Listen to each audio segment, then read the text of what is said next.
चलिए प्यारे बच्चों, शुरुआत करते हैं। तो आइए जरा सा देखते हैं, थोड़ा सा रिकॉल करवा देते हैं, थोड़ा सा रिकॉल करवा देते हैं, थोड़ा सा रिवीजन करवा देते हैं। आपको हम पढ़ाए थे सिंपल इंटरेस्ट का जो फॉर्मूला होता है, साधारण ब्याज बराबर मूलधन गुना समय गुना दर बट्टा में 100, ये होता है। उसके बाद आप यहाँ से सारा फॉर्मूला खुद ही निकाल सकते हैं। पी का वैल्यू क्या होगा, टी का वैल्यू क्या होगा, आर का वैल्यू क्या होगा, आप यहाँ से निकाल सकते हैं। उसके बाद आप पढ़े थे अमाउंट, अमाउंट बराबर होता है प्रिंसिपल जोड़ एस आई, प्रिंसिपल जोड़ एस आई।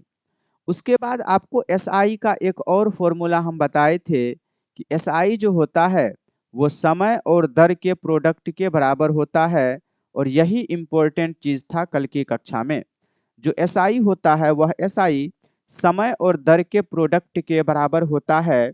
यही चीज हम पिछले क्लास में सीखे थे। कीजिएगा, एक प्रश्न हम बताते हैं। प्रश्न कहा कि 4,000 रुपये की राशि है, इसको पहले दो भाग में बांटे हैं। कहा इस प्रकार से दो भाग में बांटते हैं कि पहले भाग को आप 3% वार्षिक और दूसरे भाग को आप 5% वार्षिक साधारण ब्याज की दर से निवेश करते हैं। यानी कि आप 4,000 रुपया लेकर के मान लीजिए बैंक गए हैं, और बैंक में आप बोले कि 4,000 रुपया को अलग अलग अलग अलग स्कीम में हमको क्या करना है, निवेश करना है। तो आप बोले, पहले पूछे वहां के मैनेजर से कि हमको इन्वेस्ट तो करना है, लेकिन आप हमको प्लान बताइए कि क्या क्या प्लान है। तो प्लान वो बताया, एक 3% वाला ब्याज पर, एक 5% वाला ब्याज पर। तो हमको लगा कि क्यों ना हम दोनों में इन्वेस्ट कर देते हैं। तो क्या किया, 4,000 रुपया को दो पार्ट में बांटा है। अब कितना कितना बांटा है ये पता नहीं है। तो 4,000 रुपया को दो पार्ट में बांटने के बाद पहले भाग को वह 3% और दूसरे भाग को 5% वार्षिक साधारण ब्याज की दर से निवेश करता है। कहा यदि एक वर्ष बाद दोनों भाग से कुल मिलाकर 144 रुपया साधारण ब्याज प्राप्त हुआ हो तो पहले भाग की राशि पूछा। बताइए पहले भाग की राशि क्या है। उम्मीद है कि प्रश्न के लैंग्वेज को, भाषा को आप बहुत अच्छे से समझे होंगे। तो आइए जरा सा शुरू करते हैं, समझाते हैं आपको पहले डिटेल में चीजों को। देखिएगा कि ये 4,000 रुपया है। क्या किया है, 4,000 रुपया को दो पार्ट में बांटा है। एक है आपको पहला भाग और एक है आपको दूसरा भाग। तो कहा आपको अंत में डिमांड किया है पहले भाग की राशि बताइए। तो जो पूछेगा उसको आप मान लीजिएगा ये आपको पहला भाग है, माना कि पहले भाग की राशि जो है वह आपको x रुपया है। तो दूसरे भाग की राशि प्यारे बच्चों कितनी होगी, 4,000 रुपया में आप पहले भाग में x रुपया निवेश कर दिए हैं। तो दूसरा जो भाग होगा वह कितना होगा, आप बोलिएगा सर 4,000 माइनस x रुपया, ये आपका दूसरा भाग जाएगा। अब आते हैं अकॉर्डिंग टू क्वेश्चन। कहा दोनों ही भाग को वह 1 वर्षों तक के लिए निवेश करता है। 1 वर्ष के लिए दोनों भाग को निवेश करता है, और दोनों भाग से कुल मिलाकर के उसको साधारण ब्याज प्राप्त होता है कितना, 144 रुपया। तो पहला भाग x रुपया है और x रुपया को वह निवेश करता है 1 वर्ष के लिए। तो आप कहेंगे अकॉर्डिंग टू क्वेश्चन मूलधन गुना समय गुना पहले भाग का रेट ऑफ इंटरेस्ट था 3%। तो आप लिखेंगे गुरुजी यहाँ पर 3% है, तो 3 और परसेंट के लिए आप यहाँ पर लिखेंगे 100। पहला भाग हो गया। दूसरा भाग को आप क्या करिएगा, दूसरा भाग कितना है, आप बोलिएगा सर 4,000 है दूसरा भाग, माइनस x मूलधन गुना समय तो एक ही है और रेट ऑफ इंटरेस्ट इसका 5 है। तो 5 बट्टा ये कितना जाएगा, 100।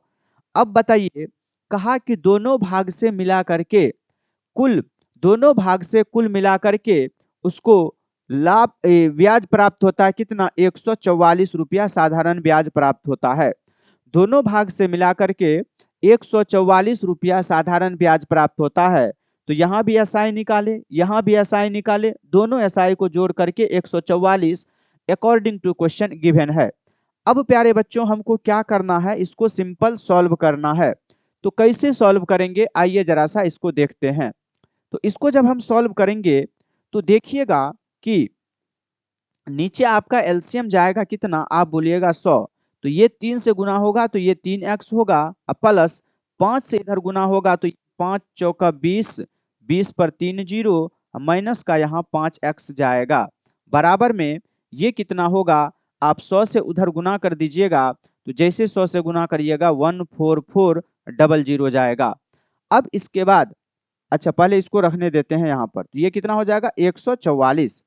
अब इसको जब प्यारे बच्चों आप सॉल्व करेंगे तो 3x और 5x को घटाएंगे तो माइनस का 2x और प्लस का ये 20,000 रुपया पहले से है यहाँ पर, और इक्वल टू ये 100 उधर जाएगा तो ये 14,400 बनेगा। अब इसको प्यारे बच्चों अगर हम सॉल्व करते हैं तो देखिएगा ये माइनस को हम उधर भेजेंगे तो ये 2x होगा, और इस प्लस को इधर भेजेंगे तो 20,000 में से 14,600 अगर आप घटाएंगे तो ये बनेगा आपका 5,600 रुपया, 5,600 रुपया। और यहाँ से आप अगर इसको कैंसिल आउट करते हैं तो कैंसिल आउट करने के बाद ये कितना जाएगा, तो आप बोलिएगा कि सर कैंसिल आउट अगर हम करते हैं तो ये चला जाएगा आपको 2 एकम 2, 2 से कट जाएगा 28 चांस में। तो ये आपको x का जो वैल्यू निकलेगा x बराबर 28,000 रुपया, यानी कि पहले भाग की जो राशि थी वो पहले भाग की राशि 28,000। Option A is the right answer. तो चलिए प्यारे बच्चों आगे बढ़ाते हैं और अगला आपको प्रश्न देते हैं। बताइएगा कि अगले प्रश्न का उत्तर क्या होगा, तब आपको चीजें समझ में आएगी और अच्छे से। चलिए देखते हैं इस प्रश्न का सही उत्तर क्या होगा, आइए समझाते हैं। प्रश्न कहा कि 7,000 रुपये की राशि है और इसको 2 भाग में बांटते हैं। पहले भाग पर 6% और दूसरे भाग पर 4% वार्षिक साधारण ब्याज की दर पर निवेश करते हैं। फिर आपसे ये कहा कि यदि कुल मिलाकर के 5 वर्षों में जो साधारण ब्याज होगा कुल मिलाकर के दोनों भाग से, वह 1,600 रुपया साधारण ब्याज प्राप्त होता है। तो 1,600 रुपया साधारण ब्याज प्राप्त होगा। तो इस बार पूछा दूसरे भाग का राशि आप बताइए क्या होगा। सबसे आसान तरीका है, आपको क्या करना है, एलिगेशन लगाना है। तो एलिगेशन लगाने के लिए आपको पता होना चाहिए कि ये पहला भाग है और यह दूसरा भाग है। तो पहले भाग को कितना प्रतिशत पर, आप कहिएगा 6% पर, और दूसरे भाग को कितना प्रतिशत पर, 4% पर निवेश करता है। तो 2 गो परसेंटेज वैल्यू है और कुल मिलाकर के उसको साधारण ब्याज है। कुल मिलाकर के क्या है, साधारण ब्याज है। तो कुल मिलाकर के रेट ऑफ इंटरेस्ट निकालिए कि कुल मिलाकर के रेट ऑफ इंटरेस्ट क्या होगा। तो आप कहते हैं कुल मिलाकर के रेट ऑफ इंटरेस्ट होगा SI गुना 100 बट्टा में P इंटू टी होगा। तो आप कहेंगे कि कुल मिलाकर के जो साधारण ब्याज है वह 1,600 है। तो साधारण ब्याज 1,600 है, इंटू में 100 डिवाइडेड बाय प्रिंसिपल कितना है, आप बोलिएगा 7,000, और टाइम कितना है, आप बोलिएगा 5।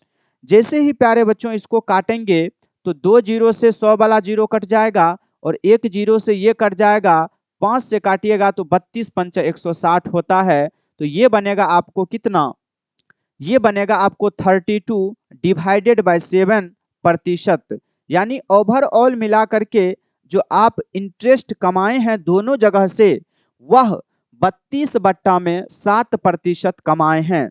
तो सेपरेट सेपरेट, और बीच में यहाँ जाएगा आपको ज्वाइंट वैल्यू। तो ज्वाइंट वैल्यू कितना है, आप बोलिएगा गुरुजी 32/7% है। फ्रैक्शन में गया है, फ्रैक्शन से बचने के लिए हमको क्या करना है, इसमें भी 7 से हम गुना कर देंगे, इसमें भी 7 से गुना कर देंगे, और इसमें भी 7 से गुना करेंगे। 7 से गुना करेंगे तो ये बनेगा आपको 42%। 7 से गुना करेंगे तो 7 चौका 28%, और 7 से गुना करिएगा तो कट जाएगा, तो ये आपका बनेगा 32%। सेपरेट सेपरेट ज्वाइंट करिएगा तो बताइए यह रेशियो बनेगा आपका प्रिंसिपल का। तो बताइएगा 28 से 32 कितना अधिक है, 4 अधिक है, और 32 से 42 कितना अधिक है, 10 अधिक है। अब आप इसको काट दीजिए, छोटा कर दीजिए, रेशियो है तो 2 दूना 4, 2 पंचा 10, 2 दूना 4, 2 पंचा 10। यानी पहला भाग पर 2 यूनिट रुपया निवेश किया है और दूसरे पर 5 यूनिट, तो टोटल मिलाकर के 5 2 7 यूनिट रुपया निवेश किया है। तो 7 बराबर अकॉर्डिंग टू क्वेश्चन वह 7,000 दिया था, तो 1 बराबर कितना था, तो 7 से काटिएगा तो वह 1 बराबर 1,000 होगा। आपसे पूछा दूसरा भाग बताइए, और दूसरा भाग का जो वैल्यू है वह कितना है, 5 है। तो आप बोलिएगा कि सर 5 यूनिट का जो वैल्यू होगा वो 5 गुना 1,000 बराबर में कितना होगा, 5,000 रुपया। ऑप्शन नंबर बी जिसका भी आया बिल्कुल सही है। आइए जरा सा नेक्स्ट क्वेश्चन बढ़ाते हैं। प्रश्न कहा है कि एक व्यक्ति अपने कुल पूंजी का 1/3 भाग 7% ब्याज पर, दूसरा 1/4 भाग 8%, और जो अंत में शेष बचेगा वह पूंजी वह 10% साधारण ब्याज पर निवेश करेगा। और कहा कि जो भाग था सभी 1 वर्ष के लिए निवेश किया है, तो उसको कुल मिलाकर के 561 रुपया साधारण ब्याज प्राप्त हुआ है। तो आपसे पूछा कि बताइए जरा सा, कुल मिलाकर के अगर उसको 561 रुपया साधारण ब्याज प्राप्त हुआ है, तो आपसे पूछा बताइए कुल पूंजी क्या होगी। तो देखिएगा आपसे क्या क्या कहा है। आपसे कहा है कि 1/3 भाग, उसके बाद क्या कहा 1/4 भाग, और उसके बाद क्या कहा शेष भाग। तो आपको पता है कि जब इस तरह से आपको भाग भाग दिया रहता है तो आप क्या करते हैं, ये जो नीचे 3 था और ये जो नीचे 4 है इसका एलसीएम लेते हैं। तो आप कहते थे कि माना कि कुल पूंजी बराबर, माना कि कुल पूंजी बराबर, माना कि कुल पूंजी बराबर कितना लेंगे हम पूंजी।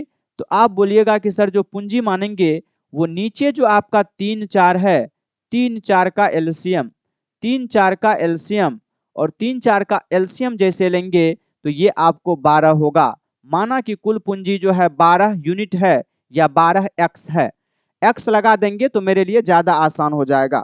तो माना कि कुल पूंजी जो है वह कितना है, आप बोलिएगा कि सर 12x कुल पूंजी हम माने हैं ताकि हम भिन्न से बच जाए। तो अब आप प्यारे बच्चों बताइए, जो पहला भाग है वह कुल पूंजी का यानी 12x का 1/3। तो बताइए जरा सा कि अगर आप 12x का 1/3 भाग निकालेंगे तो 4x होगा, यानी 4x रुपया कितना प्रतिशत पर निवेश किया है, 7% पर निवेश किया है। और कितने वर्ष के लिए, 1 वर्ष के लिए। तो ये इतना बट्टा में क्या हो जाएगा, तो चलिए 7 अगुना में कितना 1, अब बट्टा में कितना 100। फिर यहां से आप करेंगे कि फिर 12 का 1/4 निकालिएगा तो 3x होगा। तो आप कहिएगा 3x मूलधन गुना समय 1 था और रेट ऑफ इंटरेस्ट कितना था, तो वह 8% था। तो 8 बट्टा में यहाँ 100 हो जाएगा। फिर शेष बताइए 4x और 3x 7x रुपया निवेश कर दिया है, तो उसके पास बचा कितना है। तो आप बोलिएगा कि सर उसके पास बचा है 5x रुपया। तो मूलधन है 5x, समय है 1, और रेट ऑफ इंटरेस्ट कितना था इस पर, 10%। रेट ऑफ इंटरेस्ट कितना था इस पर, तो आप बोलिएगा कि सर 10% रेट ऑफ इंटरेस्ट था। तो इसमें आप क्या करिएगा 10 से गुना कर दीजिएगा और 10 बट्टा में ये 100 जाएगा। और ऐसा मिला जुला के करते हैं तो कुल 561 रुपया कमाते हैं, कुल 561 रुपया कमाते हैं। तो जब आप इस पूरे को जोड़िएगा तो 7 चौका 28%, 28x प्लस में 8 तिया 24x और 10 पंचा 50x बराबर, ये नीचे एलसीएम 100 था, 100 उधर चला जाएगा तो ये बनेगा 561 अगुना में 100। तो अब इसको जब आप प्यारे बच्चों सॉल्व कीजिएगा तो इस पूरे को सॉल्व करेंगे तो ये बनेगा 8 4 12 52, 102x, ये बनेगा 102x, और 102x का जो वैल्यू है वह 561 अगुना में ये हो जाएगा 100। जब आप प्यारे बच्चों इसको काटते हैं तो ये जाएगा 2 से काटिएगा 2 पंचा 10, 2 एकम 2, और 2 से कटेगा 2 पंचा 10, ठीक है। और 51 से ये कट जाएगा 11 चांस में, 11 11 5 55 56, ठीक है। तो x का जो वैल्यू होगा वह 11 5 55 और 55 पर एगो 0, बिल्कुल सही है। तो ये x का जो वैल्यू है वह कितना निकला है, ये x का वैल्यू निकला है आपको 550, x का वैल्यू 550 निकला है।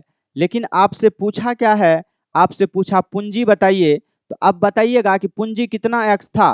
तो आप बोलिएगा कि सर पूंजी जो है मेरा बना था 12x का।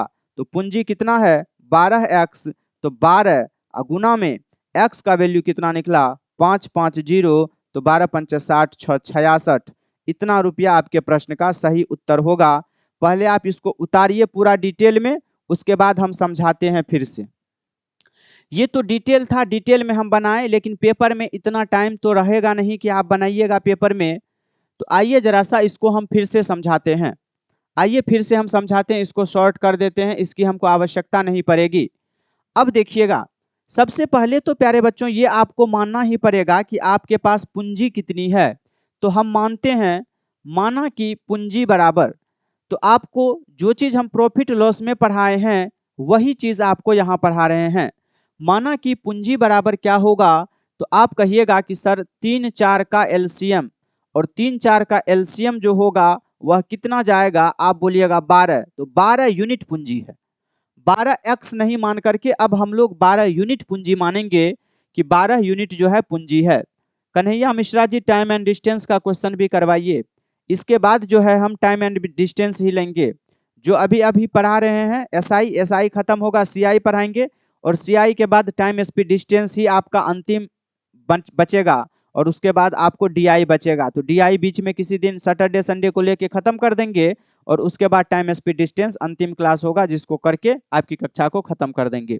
तो सुनिएगा मेरी बातों को ध्यानपूर्वक कि पूंजी जो है वह 3 4 का एलसीएम होगा, और 3 4 का एलसीएम कितना है, आप बोलिएगा सर 3 4 का एलसीएम जो है वह 12 होगा। तो अब बताइए जो पहला भाग होगा वो क्या होगा, तो आप कहिएगा कि सर जो पहला भाग होगा वह 12 का 1/3 4, और 4 यूनिट रुपया पर आपका ब्याज कितना बनेगा, तो आप कहिएगा पहले भाग पर ब्याज बनेगा मूलधन गुना समय और गुना रेट ऑफ इंटरेस्ट कितना था 7%। जैसे आप इसको गुना करिएगा तो ये 7 चौका 28% आपका साधारण ब्याज जाएगा। इसको आप ध्यान से थोड़ा समझने का प्रयास कीजिएगा, बहुत आसान हो जाएगा आपके लिए, कोई दिक्कत कोई तकलीफ नहीं होगी। तो जब आप प्यारे बच्चों इसको गौर से देखते हैं तो ये पहले भाग पर प्राप्त साधारण ब्याज है, पहले भाग पर प्राप्त साधारण ब्याज इतना है। फिर उसके बाद हम दूसरा भाग लेते हैं, तो दूसरा भाग क्या है, तो दूसरा भाग क्या कहा, दूसरा भाग है 1/4। तो कुल पूंजी कितना है 12, 12 का 1/4 लगाइएगा तो वो कितना जाएगा 3। तो 3 रुपया भी 1 वर्ष के लिए निवेश किया है, और इस पर रेट ऑफ इंटरेस्ट जो है 8% है, तो ये आपको 8 तिया 24% हो जाएगा। फिर उसके बाद जो तीसरा है वह शेष, तो बताइए जरा सा, 4 3 7 रुपया आप निवेश किए हैं 12 में से, तो बचा आपके पास कितना 5, तो ये 1 वर्ष के लिए रहा, और रेट ऑफ इंटरेस्ट जो है वह आपको 10 था, तो टोटल आपको 50% हो गया। तो जब प्यारे बच्चों आप इसको देखते हैं गौर से, तो आपको एक चीज बहुत अच्छे से समझ में आ गया यहाँ से कि सर यहाँ से जो हम निकाले हैं रेट ऑफ इंटरेस्ट, वह रेट ऑफ इंटरेस्ट कितना गया है, तो आप कहिएगा कि सर जो है कुल रेट ऑफ इंटरेस्ट हम निकाल देते हैं, तो आप कहिएगा कुल साधारण ब्याज कितना निकला है सभी को मिला करके, तो 28 और इसको 52 10 50 102%। तो अब आते हैं अकॉर्डिंग टू क्वेश्चन बराबर कि 102% साधारण ब्याज है, लेकिन अकॉर्डिंग टू क्वेश्चन 561 है। तो आप देखिएगा यहां से हम परसेंटेज में नहीं यूनिट में निकालेंगे, क्यों, क्योंकि ये जो है आप माने हैं पूंजी को यूनिट में, तो यहां से 1 यूनिट का वैल्यू निकालेंगे। तो 1 यूनिट का वैल्यू कितना होगा, तो आप कहिएगा 561 डिवाइडेड बाय 102%, और प्रतिशत के लिए यहाँ 100 चला जाएगा, और जैसे ही इसको आप काटेंगे तो ये आपका चला जाएगा 550। तो 1 यूनिट का जो वैल्यू है वह 550 आया। यहाँ 100 से गुना क्यों किए, क्योंकि ये परसेंटेज में है 102%, तो 102% को अगर 561 बोलते हैं तो 1 यूनिट को कितना बोलिएगा, तो 102% यहाँ नीचे चला जाएगा, और 102% का परसेंटेज हटाएंगे तो वो ऊपर में 100 से मल्टीप्लाई हो जाएगा। जब आप इसको प्यारे बच्चों सॉल्व करेंगे तो 1 यूनिट का वैल्यू 550 आया। आपसे पूंजी पूछा तो पूंजी 12 यूनिट था, आप कहिएगा कि सर 12 गुना 550, यह आपका जो है निकल गया 6600 रुपया। Option A is the right answer. एक बार प्यारे बच्चों आप कमेंट कीजिए। ये आपका जो है क्वेश्चन है, आप इसको अगर समझ गए हैं तो अगला प्रश्न बताइएगा, सेम टू सेम इसी पर आधारित है। अगला प्रश्न देखते हैं, कुल पूंजी आपको प्यारे बच्चों क्या दिया हुआ है, तो आप कहिएगा कि कुल पूंजी हमको नहीं पता है, लेकिन ये कहा है कि 1/4 भाग 4% पर, 1/8 भाग 6% पर, और जो शेष बचेगा उस पूंजी को हम 8% पर निवेश करते हैं। तो सबसे पहले आपको प्यारे बच्चों यही सीखना है कि 1/4 भाग है, फिर उसके बाद 1/8 भाग है, और उसके बाद आपको रिमेनिंग है। तो आप कहेंगे कि कुल पूंजी कितना होगा, हम मान लेते हैं। तो माना कि कुल पूंजी बराबर एलसीएम किसका, 4 और 8 का एलसीएम। तो 4 और 8 का जब आप एलसीएम निकालेंगे तो यह 8 होगा। 4 और 8 का जो एलसीएम होगा वह कितना यूनिट होगा, 8 यूनिट होगा। तो आपको क्या कहा कि 8 का 1/4 यानी 2 यूनिट।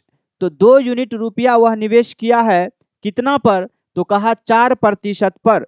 तो आप कहिएगा कि 2 गुना 4%, तो ब्याज वह कितना कमाया, ये कितना हो जाएगा, आप बोलिएगा 8% ब्याज होगा। फिर इसी 8 का 1/8 करिएगा तो ये कितना होगा, 1/8 1 यूनिट होगा, और इसको यह 6% पर निवेश किया है, तो यह आपको 6 एकम 6% हो जाएगा। और शेष कितना बचा, तो 2 1 3 रुपया हो गया 8 में से, तो बचा कितना, 5। तो 5 रुपया को वह कैसे निवेश किया है, 8% पर। जैसे गुना करिएगा तो ये 8 पंचा 40% आ जाएगा। अब आप देखिएगा कि कुल जो आप रुपया निवेश किए हैं वह रुपया कितना निवेश किए हैं, तो आप कहिएगा 2 1 3 और 5 8। तो ये आपसे प्रश्न पूछा कि संपूर्ण पूंजी पर ब्याज बताइए, यानी आपसे पूछा कि 8 रुपया पर आपने कितना ब्याज कमाया है, जब आप कुल ब्याज कितना कमाए हैं, यह आपका एसआई है। तो टोटल एसआई कितना होगा, तो 8 6 14, और 14 को 40 में जोड़िएगा तो ये कितना हो जाएगा, 54%। यानी 8 रुपया जब आप निवेश किए थे तो टोटल आप 54% साधारण ब्याज कमाए हैं। तो ये आपका टोटल पर कितना ब्याज आप कमाए होंगे, आप कहिएगा सर x% कमाए होंगे। तो x% का वैल्यू कितना होगा, आप बोलिएगा सर 54 और बट्टा में 8%। काटिएगा इसको तो 2 चौका 8 और 2 से 27 बार में कट जाएगा, 4 छक के 24, 3 4 7 28 और 4 पंचा 20, 6.75% उत्तर होगा। Option B is the right answer. बहुत इंपॉर्टेंट टाइप है नेचर नंबर 2। तो नेचर नंबर 2 पूरा खत्म हुआ। अब हम बढ़ाते हैं क्लास को आगे। अब आप सभी लोग हेडिंग लगाइएगा नेचर नंबर 3। नेचर नंबर 3 बिल्कुल आसान पढ़ेंगे, इसमें बहुत ज्यादा दिमाग नहीं लगाना है। नेचर नंबर 3 में हम लोग पढ़ेंगे concept of installment concept of installment, यानी किस्त वाला प्रॉब्लम पढ़ना है इसमें हमको। किस्त, कंसेप्ट ऑफ इंस्टॉलमेंट, किस्त पढ़ना है। ठीक है, बता देते हैं एक प्रश्न, उस पर आधारित आप प्रश्न बना लीजिएगा। प्रश्न देखिए क्या कहा, प्रश्न कहा है कि 944 रुपये की राशि है, यानी प्रिंसिपल का वैल्यू कितना है, 944 रुपया। तो कहा 944 रुपये की राशि है, प्रिंसिपल आपको 944 रुपया है। उसके बाद क्या कहा कि 4 बराबर वार्षिक किस्तों में लौटाई जानी है, यानी आप किसी से 944 रुपया उधार लिए हैं, और 944 रुपया उधार लिए हैं तो वह उधार आपको चुकाना है किस में, किस्त में। और वह किस्त आपका कैसा होगा, तो किस्त के बारे में कहा 4 किस्त में आपको लौटाना है। तो 4 किस्त में आप लौटाइएगा, और कहा प्रत्येक किस्त पर शेष समय के लिए 12% साधारण ब्याज की दर से आपको क्या करना है, निवेश करना है। तो यहाँ पर आप ये समझिए कि आप ये समझ गए कि प्रिंसिपल हमको पता हो गया, रेट हमको पता हो गया, लेकिन टाइम नहीं पता चल रहा है। तो टाइम क्या होगा, तो भाई टाइम जो होता है, जितने किस्तों में आप रुपया को लौटाइएगा वो आपका टाइम होगा। जैसे 4 किस्त में आप रुपया को लौटाएंगे तो 4 आपका टाइम का काम करेगा, इस बात को आप समझिएगा। अगर आप 4 किस्त में रुपया को लौटाएंगे तो जो टोटल किस्त होता है वही आपके टाइम को डिनोट करता है। हम यहाँ पर लिख देते हैं, जो आपका टाइम होगा, टाइम क्या होगा, जो टोटल किस्त होगा, जो कुल किस्त होगा वही आपके टाइम को डिनोट करेगा, वही आपके टाइम को क्या करेगा, डिनोट करेगा। जो आपका टोटल किस्त होगा वही टाइम को डिनोट करेगा। तो आइए जरा सा इस प्रश्न को देखते हैं। तो आप कहिएगा डायरेक्ट कि सर हम फॉर्मूला लगा देते हैं, फॉर्मूला लगा देते हैं किस्त का। तो किस्त का फॉर्मूला क्या होता है? आप बोलिएगा सर किस्त का फॉर्मूला होता है P गुना में 200 अब बट्टा में T into 200 plus into T-1 into R प्रतिशत।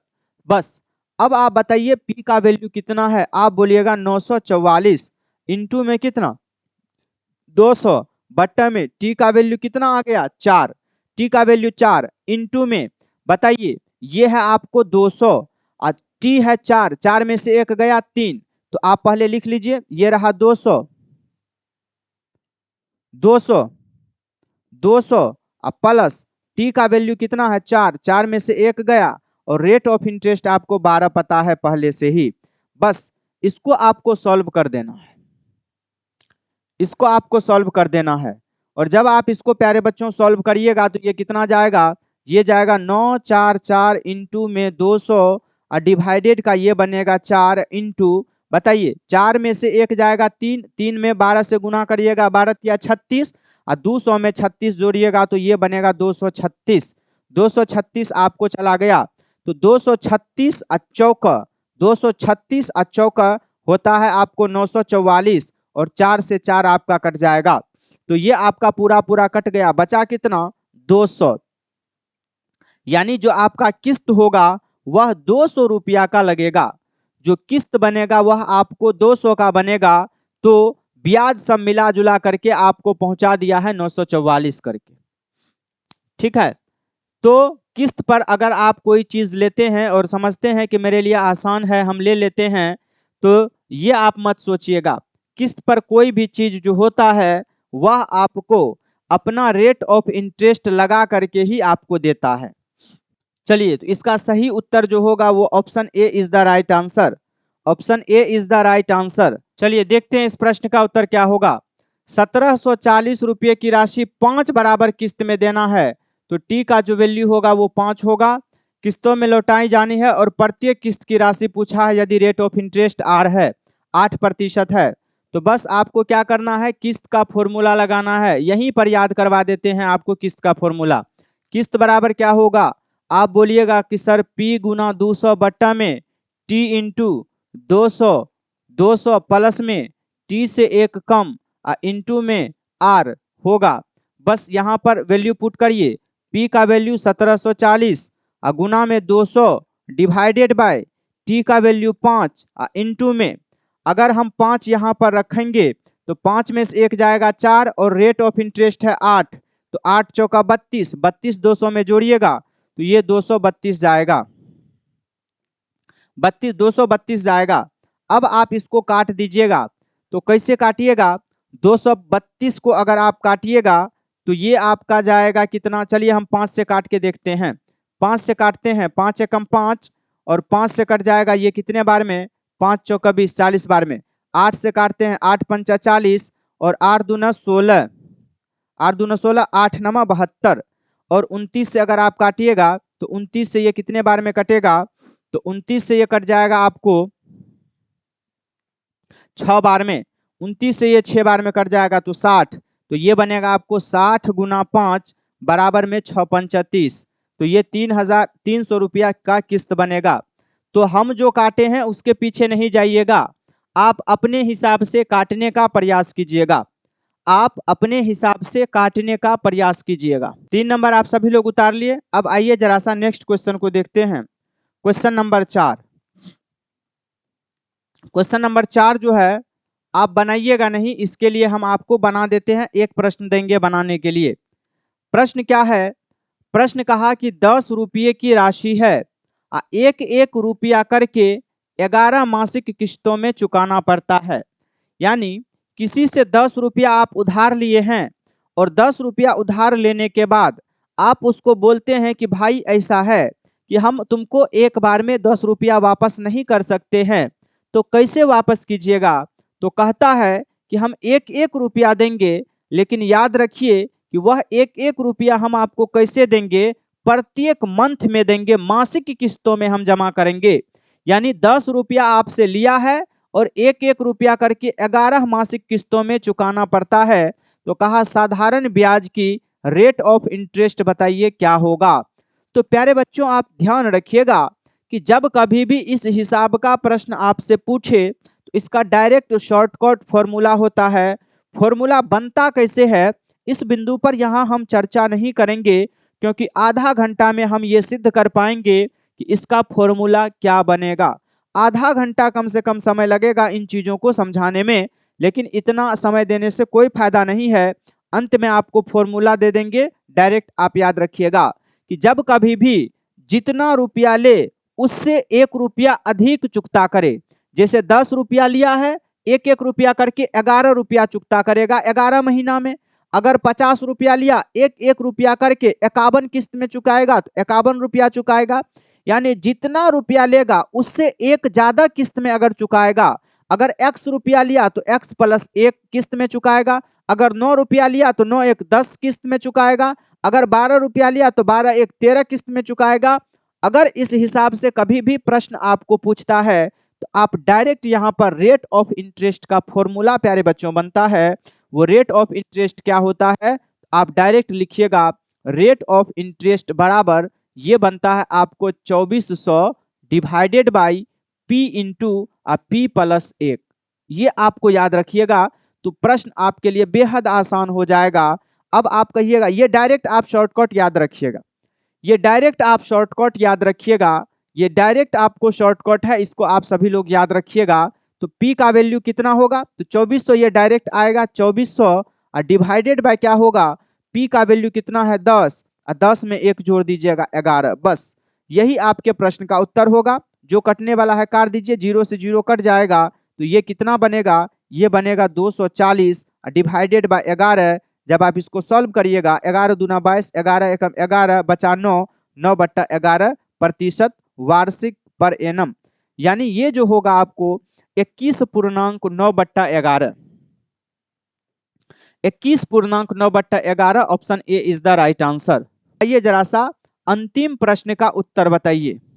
बताना है इस प्रश्न का सही उत्तर क्या होगा, बताना है इस प्रश्न का सही उत्तर क्या होगा। रेट ऑफ इंटरेस्ट बराबर क्या होगा, अभी फॉर्मूला लिखाए हैं 2400 divided by P into P plus में 1। जब कभी भी जितना रुपया लेगा उसमें 1 रुपया अधिक बढ़ा करके देगा तो रेट ऑफ इंटरेस्ट का जो डायरेक्ट शॉर्टकट फॉर्मूला बनेगा वो रेट ऑफ इंटरेस्ट बराबर 2400 divided by P into P plus 1 जाएगा। तो चलिए यहां से आप इसको सॉल्व कीजिए, सॉल्व करके इसका उत्तर कितना आएगा तो ये रहा आपको 2400 डिवाइडेड बाय पी का वैल्यू 20 रुपया उधार लिया था और 20 में 1 जोड़ दीजिएगा 21, 20 में 1 जोड़ दीजिएगा 21 बनेगा। अब आप इसको क्या करेंगे, सॉल्व कर देंगे तो 0 से 0 कैंसिल आउट हो जाएगा, 2 से कट जाएगा ये कितने बार में, 2 से कट जाएगा 120 बार में, 3 से कटेगा 3 सट्टा 21, 3 से कटेगा 40 बार में। तो ये बनेगा कितना 40/7। ये कितना बनेगा प्यारे बच्चों, ये बनेगा आपको 40 डिवाइडेड बाय 7%। पूर्णांक में तोड़िएगा तो 7 पंचा 35 और 5/7%।